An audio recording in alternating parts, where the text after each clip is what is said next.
दीप अमावस्या होती म्हणून छान असे दिवे घासून पुसून घेतले, त्यानंतर थोडेसे वाळवायला ठेवले बाहेर। आणि आज दीप अमावस्येनिमित्ताने दिव्यांची पूजा केली जाते। आणि शरीव स्कूलमधून आली, तिचं जेवण वगैरे सगळं झालं आणि मॅडमचं आजकाल असं चालू झालेलं आहे की आल्यानंतर लगेचच होमवर्क करून घ्यायचा असतो तिला आणि त्यानंतर ती दुपारी थोडीशी झोप घेते, पण मग आल्यानंतर जेव्हा ती होमवर्क करेल तेव्हाच तिला शांत झोप लागते।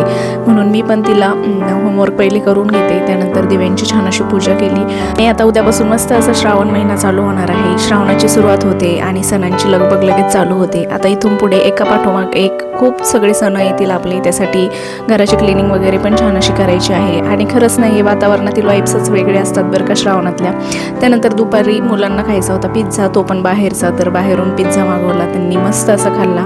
आणि म्हटलं आता ड्रायफ्रूटचे थोडेफार लाडू करून ठेवावे, तर आपल्या डाएटमध्ये सीड्स पाहिजेच, पण मग असं काही सीड्स आपल्याकडून खाल्ल्या जात नाही, त्यामुळे म्हटलं एक लाडू सगळेच खातील बनवून ठेवले की।